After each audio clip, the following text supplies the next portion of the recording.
সরকারি দলে কোন দল যাবে আগের থেকে জানি কেমনে?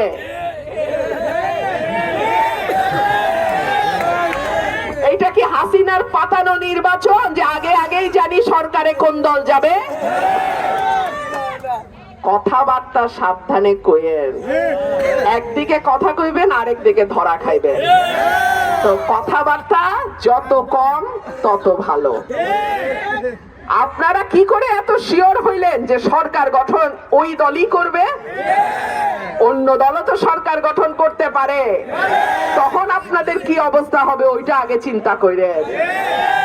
যাই হোক, আমার কথা পরিষ্কার, আমি চুরি করব না, আমার চেলা চামুন্ডা চুরি করবে না, আমার হাইকমান্ডেও কিছু দিতে হবে না। সুতরাং আমার মানুষ তাদের জন্য যেই বরাদ্দ আসবে তার পুরাটা তারা পাবে, এইখানে কোন রকম নয় ছয় চলবে না। প্রিয় ভাইরা আমার, অনেকে আছেন প্রবাসে, অত্যন্ত কষ্ট করে আপনারা আমাদের দেশের অর্থনীতিকে টিকিয়ে রাখেন, কিন্তু বাংলাদেশের মাটিতে যখন আসেন তখন আপনারা যথেষ্ট সুযোগ সুবিধা পান না।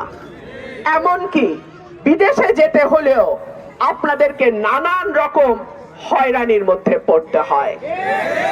ইনশাআল্লাহ, আল্লাহ যদি কবুল করেন, আগামী 12 তারিখ যদি আপনারা আমাকে ভোট দেন, আমার প্রবাসী ভাইরা যারা বিদেশে আছেন এবং যারা যেতে চান, তারা যাতে সহজে কম খরচে দালালের হাতে না পড়ে বৈধ উপায়ে কিছুটা ট্রেনিং নিয়ে দেশের বাইরে যেতে পারেন, আমার এলাকা থেকে ইনশাআল্লাহ সেই ব্যবস্থা আমি করব। একই সঙ্গে আপনার পরিবার যাতে এলাকায় নিরাপদ থাকে, আপনার মা বোন যাতে পরিবার সহ এলাকায় নিরাপদ থাকে, ইনশাআল্লাহ সেই দায়িত্ব আমার।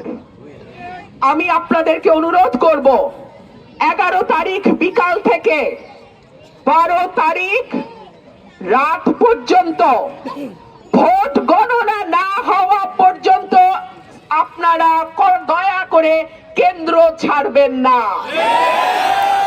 আপনারা আমার একমাত্র সৈনিক, আপনারা ছাড়া আমার কোনো ওয়ার্ড কমিটি, ইউনিয়ন কমিটি, উপজেলা কমিটি নাই।